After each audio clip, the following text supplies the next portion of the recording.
Welcome back लॉन्डो।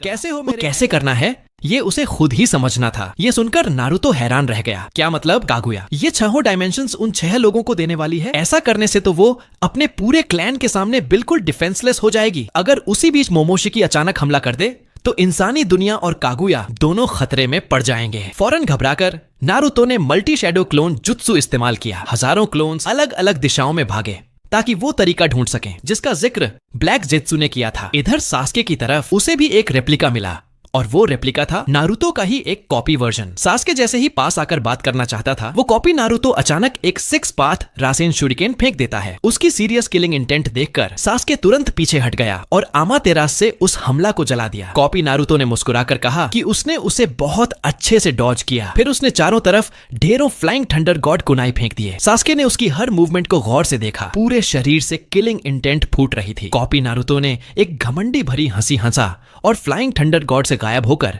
अचानक Sasuke के पीछे प्रकट हुआ। रासेंगन सीधा उसकी पीठ पर पड़ने वाला था, लेकिन जैसे सास्के पहले ही सब जानता हो, वो अचानक पलटा और चिदोरी से उस रासेंगन को रोक दिया। कॉपी नारुतो हैरान रह गया। ये कैसे? सास्के ने हल्की मुस्कान के साथ कहा, जब तूने कुनाई फेंके थे उसी वक्त मैंने हर एक की पोजीशन याद कर ली थी, खासकर वो जो मेरे पीछे गिरा था। इसलिए मैं पहले से जानता था कि तू वहीं टेलीपोर्ट करेगा। हालांकि कॉपी नारुतो की ताकत और ओरिजिनल नारुतो की ताकत लगभग बराबर थी, लेकिन सास्के की नजर में वो असली के आसपास भी नहीं था, क्योंकि उस कॉपी नारुतो के अंदर सिर्फ खून खराबे की इच्छा थी। यही उसकी सबसे बड़ी कमजोरी थी, जो उसकी हर मूवमेंट को साफ कर देती थी। सब समझ लेने के बाद सास्के ने हाथ में 6 पाथ चिदोरी तैयार किया। वो एक ही बार में लड़ाई खत्म करना चाहता था। उसने एक कुनाई फेंका और फिर चिदोरी के साथ कॉपी नारुतो की तरफ दौड़ पड़ा। कॉपी नारुतो भी लावा स्टाइल रासेंगन लेकर उसकी तरफ झपटा। उसने सिर झुकाकर कुनाई को डॉज किया और रासेंगन से उसे मारने ही वाला था, लेकिन जैसे ही हमला टकराने वाला था, सास्के ने अमेनो तेजिकारा का इस्तेमाल कर उस कुनाई से अपनी जगह बदल ली। पल भर में वो कॉपी नारुतो के बिल्कुल पीछे था और उसका 6 पाथ चिदोरी सीधा उसके आर पार निकल गया। वार सफल होने पर सास्के शांत स्वर में बोला, तुम्हारा चक्र असली नारुतो जैसा जरूर है, लेकिन उसकी असली ताकत चक्रा नहीं, बल्कि वो जज्बा है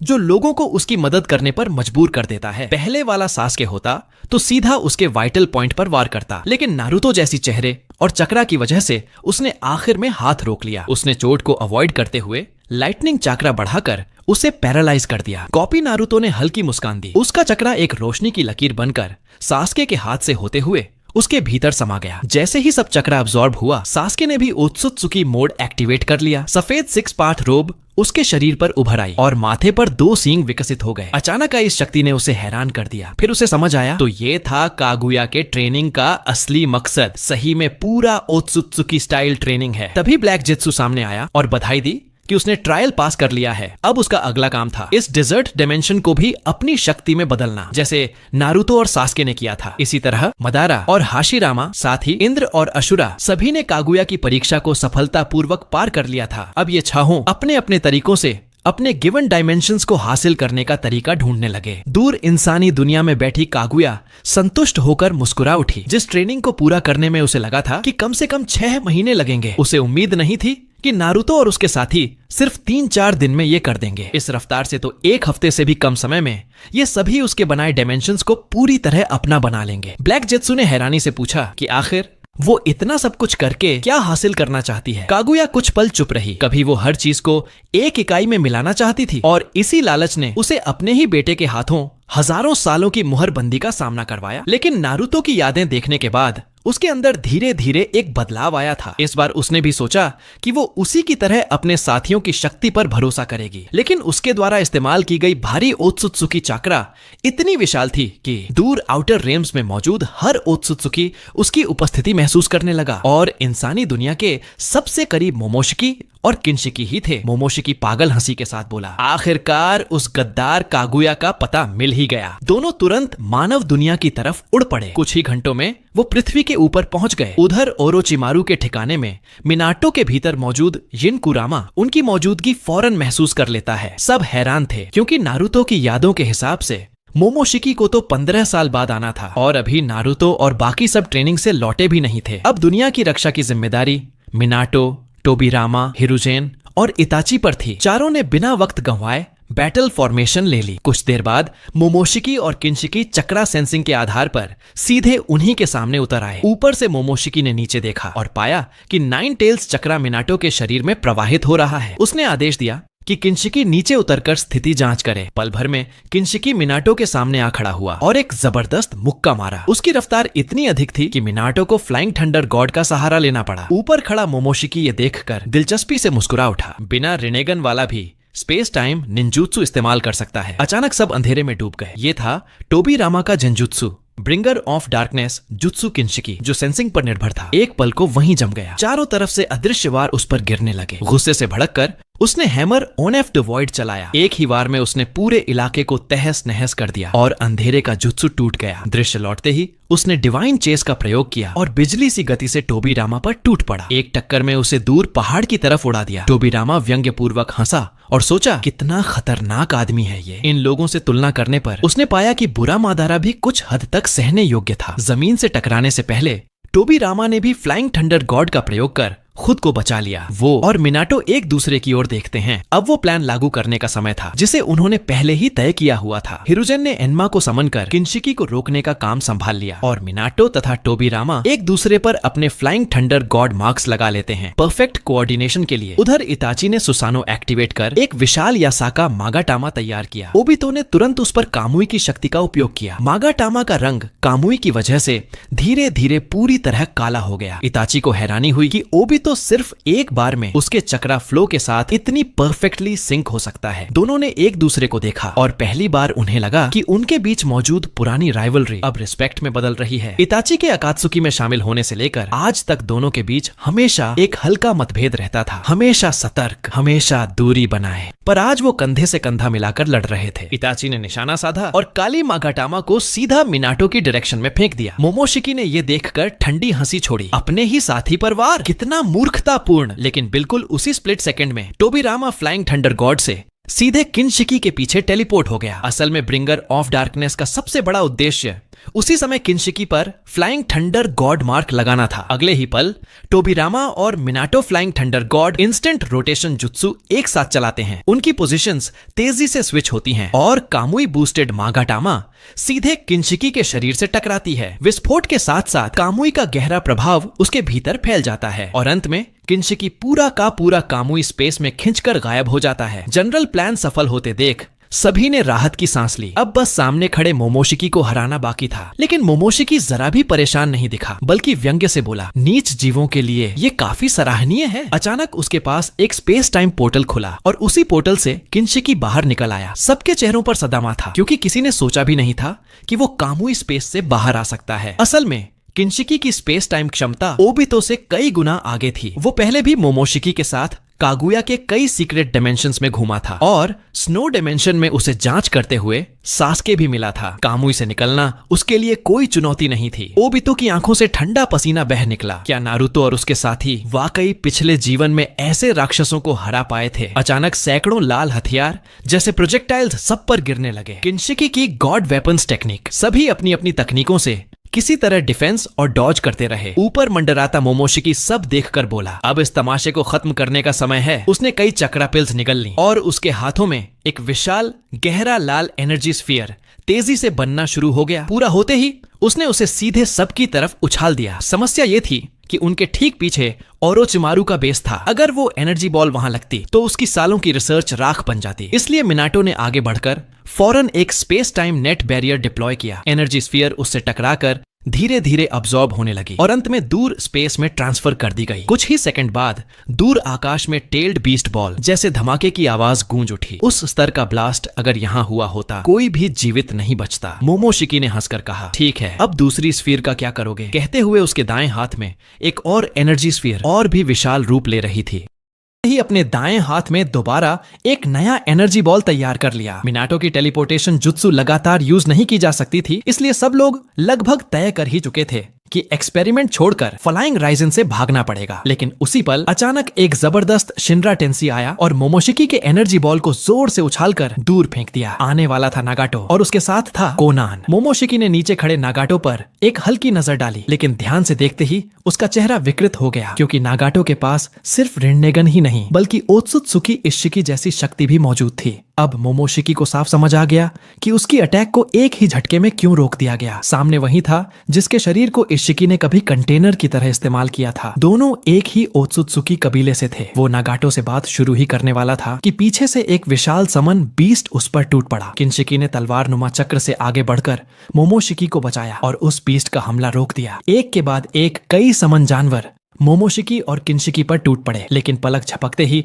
मोमोशिकी ने सभी को खत्म कर दिया। फौरन ही नागाटो ने अपना इशिकी जैसा मोड एक्टिवेट कर लिया। उसकी एक आंख 8 कोण वाले पैटर्न में बदल गई। फिर उसने इशिकी की क्षमता छोड़ी। काले चक्र रॉड्स अचानक हवा में प्रकट होने लगे। मोमोशिकी ने अद्भुत फुर्ती से हमले से बचाव किया, लेकिन किनशिकी उन रॉड से पूरी तरह छेद दिया गया। मोमोशिकी समझ ही नहीं पा रहा था कि नागाटो इशिकी की शक्ति रखते हुए भी कैसे अपने दिमाग और पहचान पर पूरी पकड़ में है, क्योंकि सामान्य तौर पर शक्ति पूरी तरह शरीर का नियंत्रण ले लेती है। लेकिन नागाटो ने शांत स्वर में कहा कि इशिकी जैसी चीज बहुत पहले नष्ट हो चुकी है। सामने खड़ा सिर्फ जिराया का शिष्य और नारुतो का सीनियर है। ये कहते ही नागाटो ने डाइकोकुतेन एक्टिवेट किया। तुरंत मोमोशिकी के ऊपर कई विशाल काले क्यूब्स प्रकट हो गए। मोमोशिकी भागते भागते लाल चक्र बॉल से ऊपर आते क्यूब्स को तोड़ने लगा। नागाटो ने उसकी मूवमेंट गिनकर अदृश्य काले रॉड्स लगातार फेंकना जारी रखा। जब बचना मुश्किल हो गया, मोमोशिकी ने गरज कर शिनरा टेंसेई छोड़ा और उन सभी रॉड्स को बड़ी मुश्किल से रोक दिया। इतने छोटे संघर्ष में ही मोमोशिकी को समझ आया कि उसकी भारी तैयारी भी शायद कम पड़ रही है। यहाँ आने से पहले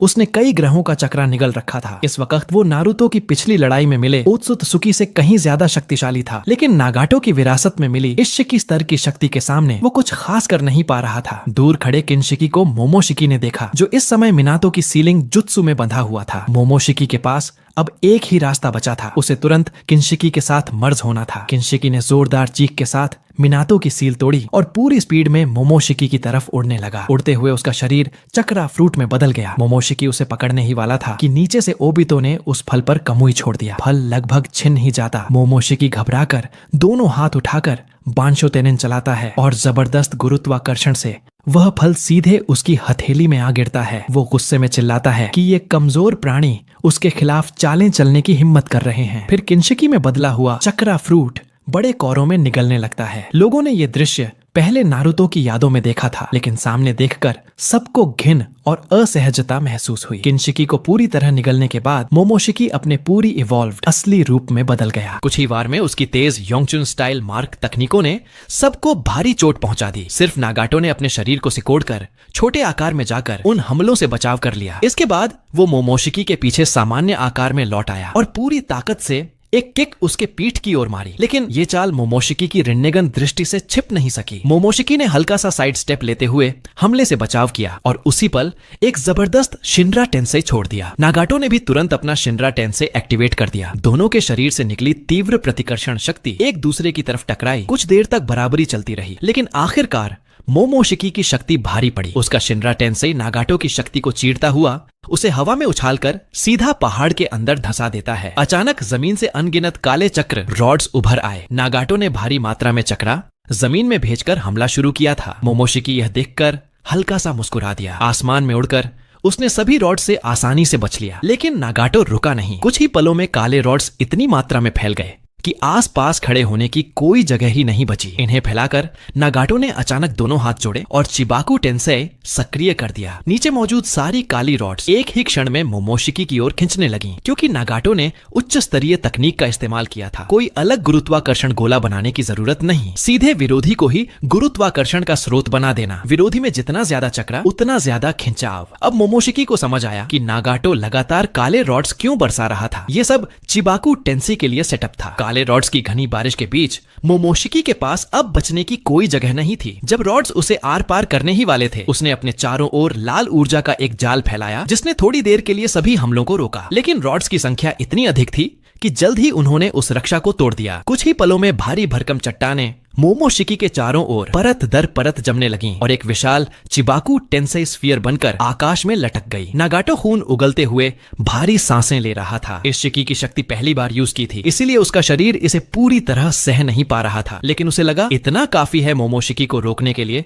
जब तक नारुतो बाहर ना आ जाए। लेकिन कुछ ही देर बाद उस विशाल गोले की सतह पर दरारें उभरने लगीं। अगले ही सेकंड कई ड्रैगन हेड, स्नेक बॉडी जैसे जीव उस गोले को चीरते हुए बाहर निकल आए। रक्त रंजित, लगभग पहचान से परे, मोमोशिकी उस टूटे हुए चिबाकू टेंसी से बाहर निकल आया। नागाटो की आंखें अविश्वास में फैल गईं। ये वही तकनीक थी जिसे उसने अपनी पूरी शक्ति से बनाया था। इस वक्त वो अपने हाथ भी उठाने की ताकत नहीं रखता था। एक कड़वी मुस्कान के साथ वो घुटनों पर गिर गया, देवताओं के प्रहार को स्वीकार करने की तैयारी में। ओत्सुत्सुकी शरीर की सहन शक्ति के कारण मोमोशिकी के घाव कुछ ही पलों में लगभग भर चुके थे। उसने अपने हाथ में लाल रंग का हथियार बनाया और शिनरा टेंसेई स्टाइल वार के साथ सीधे नागाटो की ओर फेंक दिया। जब वो वार नागाटो को भेदने ही वाला था, एक सफेद चमकते फ्लैश ने हवा को चीर दिया। नारुतो आखिरकार लौट आया था। सभी के घायल शरीर देखकर उसने सबसे पहले यांग रिलीज का इस्तेमाल करके सबका इलाज किया। फिर उसने ऊपर खड़े मोमोशिकी की ओर देखा। पूर्व जीवन में उसका बेटा बोरुतो, जिसके कारण जीवित बचता रहा, उसके सामने खड़ा वही मोमोशिकी अब फिर से उनके रास्ते में था। अब का मोमोशिकी वाकई देखने लायक हालत में नहीं बचा था। चेहरा फटा हुआ, शरीर पर जगह जगह चिथड़े। मोमोशिकी ने नारुतो को देखा तो हैरान रह गया, क्योंकि उसे महसूस हुआ कि नारुतो के अंदर सिर्फ क्यूबी का चक्र ही नहीं बल्कि हागोरोमो जैसा अलग स्तर का चक्र भी था। वो खुद से बड़बड़ाया, ये ग्रह के लोग आखिर हैं क्या? क्यों हर किसी में ओत्सुत्सुकी जैसा चक्र मौजूद है? नारुतो हल्का हंसते हुए बोला, कुछ बातें मैं भी पूरी तरह नहीं समझा सकता, लेकिन इतना पक्का है कि तू अब ज्यादा देर नहीं टिकेगा। ये कहते ही नारुतो ने 6 पाथ्स मोड एक्टिवेट कर दिया। उसकी पीठ पर तैरते ट्रूथ सीकिंग ऑर्ब्स 9 से बढ़कर 16 हो चुके थे। एक झटके में नारुतो गायब और अगली ही सांस में वो मोमोशिकी के पीछे प्रकट हुआ। एक शक्तिशाली किक ने मोमोशिकी को सीधा आकाश में उछाल दिया। नारुतो पीछे पीछे ऊपर गया और एक हाथ से ट्विन लायन फिस्ट्स बनाकर सीधे उसके पेट पर जोरदार मुक्का जड़ दिया। ये वार इतना भीषण था कि मोमोशिकी लगभग अभी अभी निगला हुआ चक्रफल उगल देता, लेकिन उसे संभलने का मौका भी नहीं मिला। नारुतो की पीठ से निकले क्यूबी चक्र हाथ ने उसे फिर से पकड़ लिया। नारुतो के हाथ में चमकदार सफेद ऊर्जा जमा होने लगी। ये ट्रूथ सीकिंग ऑर्ब को कोर बनाकर बनाया गया कॉम्प्रेस्ड रसेंगन था। मोमोशिकी चक्र हाथ में जकड़ा हुआ था, इसलिए उसके पास रसेंगन को अवशोषित करने का कोई मौका नहीं बचा। रसेंगन सीधा उसके पेट में ढस गया। विस्फोट होने से एक पल पहले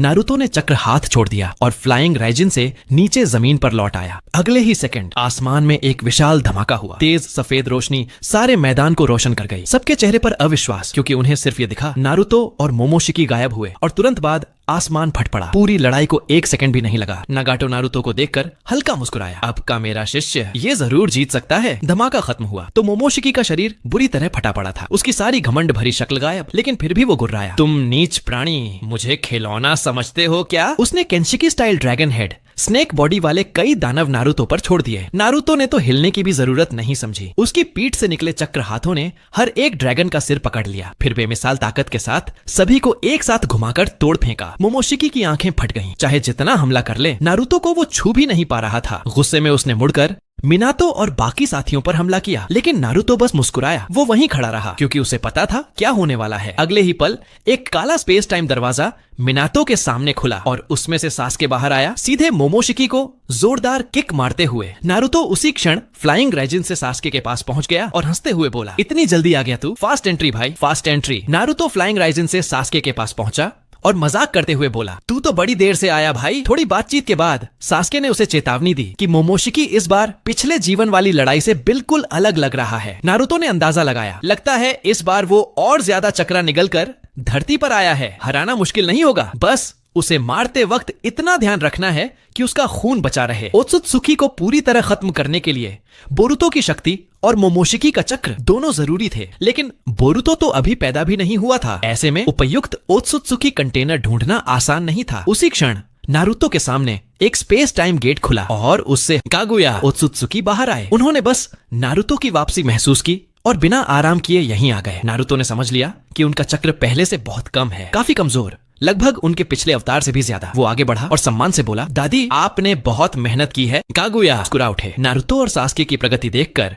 उनकी आंखों में गर्व झलक रहा था। उन्होंने कहा, तुम पूरी ताकत से मोमोशिकी पर हमला करो। ओत्सुत्सुकी इतनी आसानी से नहीं मरते। जब वो हिलने डुलने लायक नहीं बचेगा, मैं खुद उसका खून सुरक्षित निकाल दूंगा। दूर से यह देखकर मोमोशिकी आगा बबूला हो गया। एक ओत्सुत्सुकी को मनुष्यों के साथ देखकर उसने इसे अपने कबीले की बेइज्जती समझा। वह गरजा, मैं इस कागुया को अपने हाथों खत्म करूंगा। लेकिन सामने नारुतो और सास्के खड़े थे, इसलिए वो भागने का मौका ढूंढने लगा। उसने दहाड़ते हुए लावा जाइंट फॉर्म सक्रिय किया। आग, फ्लावर्स, धरती चक्र से बना एक विशाल काय पिघलता हुआ दैत्य। नारुतो और सास्के ने एक दूसरे को देखा और हल्की मुस्कान आई। चलो इसे क्लास दें। पलक झपकते ही क्यूबी अपने आर्मर्ड मोड में प्रकट हुआ और मोमोशिकी के दैत्य से बड़ा और ज्यादा भयानक। क्यूबी ने जोरदार गर्जना की और कुछ ही वार में मोमोशिकी के लावा जायंट को काटकर टुकड़ों में गिरा दिया। मोमोशिकी फिर से सामने आ गया। सास्के ने नारुतो की तरफ देखा। नारुतो समझ गया। उसने हाथ में 6 पार्ट्स रसेंगन बनाया। दोनों आगे बढ़े। जैसे ही तीनों मिलने वाले थे, सास्के ने अमिनो तेजिकारा से स्थिति बदल दी और मोमोशिकी बीच में आ गया। मोमोशिकी चौंका और नारुतो का रसेंगन देखकर हंसा। रसेंगन? ये तो मैं। वो अवशोषित करने ही वाला था कि सास्के ने दोबारा अमिनो तेजिकारा चलाया और नारुतो व सास्के ने जगह बदल ली। एक कुनाई ने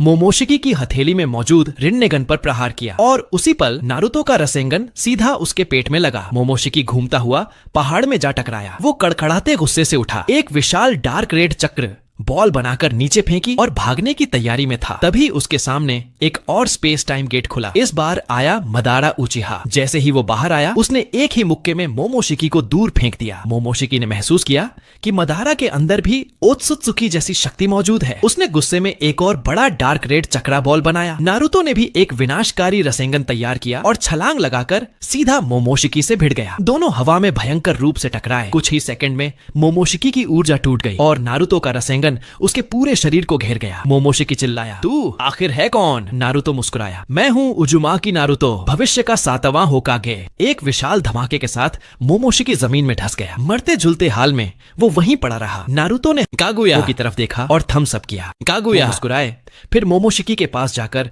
उसका शेष ओत्सुत्सुकी चक्र निकालने लगे। मोमोशिकी के अंदर मौजूद ओत्सुत्सुकी शक्ति तेजी से होकर कागुया के शरीर में प्रवाहित होने लगी। मोमोशिकी ने यह देखकर घबराकर संघर्ष शुरू कर दिया। दूर हटो, तुम मेरी शक्ति क्यों ले रहे हो? लेकिन कागुया उसकी चीख पुकार को पूरी तरह अनदेखा करते रहे। मोमोशिकी की शक्ति का एक बड़ा हिस्सा उनके शरीर में समाते ही कागुया का चक्रा काफी हद तक पुनर्स्थापित हो गया। मोमोशिकी लगातार शक्ति खोता गया और आखिरकार गहरी बेहोशी में गिर पड़ा। कागुया ने पीछे खड़े ब्लैक जेत्सु को बुलाया। उन्होंने जेत्सु को मोमोशिकी के शरीर पर चिपका दिया। यही वो तरीका था जिससे वे मोमोशिकी का ओत्सुत्सुकी चक्र भविष्य के लिए सुरक्षित रखना चाहते थे, ताकि जब सही कंटेनर मिले तो उसे दोबारा उपयोग में लाया जा सके। नारुतो मुस्कुराया, इस तरह हमारे पिछले जीवन में जिन जिन ओत्सुत्सुकी से लड़ना पड़ा था, अब सब खत्म हो गए, बस असली ओत्सुत्सुकी नेता को छोड़कर। फिलहाल दुनिया में थोड़ी देर की शांति लौट आई। 2 साल और 6 महीने बाद इस समय नारुतो के घर में उसकी और हिनाता की शादी की तैयारियां चल रही थीं, क्योंकि इस जीवन में कुशिना और मिनातो दोनों जिंदा थे, इसलिए तैयारियां बेहद शानदार थीं। Minato flying Ryzen delivery mode में शादी के निमंत्रण बांट रहा था। सबसे पहले वो जिरैया के पास पहुंचा। जिरैया ने कार्ड देखकर भावुक होकर कहा, सोचा नहीं था इस बार मैं नारुतो की शादी में सच में शामिल हो पाऊंगा। थोड़ी बातें करके मिनातो आगे निकल गया। निमंत्रण बांटते बांटते उसके दिमाग में एक बिजनेस आइडिया आया। Flying Ryzen plus fast delivery service चल सकता है क्या? शादी का दिन इस जीवन में नारुतो हिनाता और सास्के साकुरा दोनों की शादी एक ही दिन रखी गई। पहला टोस्ट उठाया हिरुजेन ने। नारुतो, सास्के, तुम दोनों वाकई कोनोहा का गर्व हो। इसके बाद मदारा ने भी गिलास उठाया। कुछ लोग यहाँ पीकर नाटक करते हैं, पर मैं नहीं। लेकिन फिर उसने भी दोनों को शुभकामनाएं दी और एक ही घूंट में शराब खत्म कर दी। सबने दिल से अपना अपना आशीर्वाद दिया। नारुतो आंसू रोक नहीं पाया। इस बार वो अपने सभी प्रिय लोगों के साथ था। मिनातो और कुशिना खुशियों से रो पड़े। हमने कभी सोचा भी नहीं था कि अपने बेटे की शादी देखेंगे। जिरैया की आंखें भी भर आईं। सुनाड़े ने छेड़ा, अरे जिरैया, इतना रो क्यों रहा है? आज खुशी का दिन है। हंसी खुशी के बीच नारुतो और सास्के की शादी पूरी हुई। 12 साल बाद नारुतो के नेतृत्व में दुनिया ने इतिहास का सबसे शांतिपूर्ण और शक्तिशाली दौर देखा। नारुतो दोबारा 7वां होकागे बन चुका था। उसकी शक्ति अब साधारण अवस्था में भी पुराने बैरियन मोड से ऊपर जा चुकी थी। इस पीढ़ी के नए निंजा बोरुतो, सारदा, मित्सुकी सभी अकादमी से निकल चुके थे। बोरुतो मिनाटो की ट्रेनिंग में फ्लाइंग राइजन भी सीख चुका था। मदारा और काकाशी दोनों ने मिलकर सारदा को अपने स्तर की ट्रेनिंग दी और वह नई पीढ़ी के सबसे मजबूत निंजा में गिनी जाने लगी। लेकिन शांति के बावजूद नारुतो और सास्के रुके नहीं। वे लगातार अन्य ओत्सुत्सुकी निशानों की खोज कर रहे थे, जिनका जिक्र हगोरोमो ने किया था। कहीं दूर एक आकाश गंगा में कई ओत्सुत्सुकी सदस्य सफेद चोगे पहने इकट्ठे हुए थे। वे निश्चय कर चुके थे कि अब उनकी अगली लक्ष्य धरती निंजा वर्ल्ड है, क्योंकि यहाँ का चक्रा किसी भी ग्रह से अधिक समृद्ध था। इस बार उन्होंने 2 योद्धा भेजे। गिनशिकी, जो अपने भाई किनशिकी की मौत का बदला लेने आ रहा था। कुनशिकी, एक ओत्सुत्सुकी जिसकी शक्ति पुरानी पीढ़ी के इशिकी से भी अधिक बताई जाती थी। नई आपदा निंजा दुनिया पर उतरने ही वाली थी।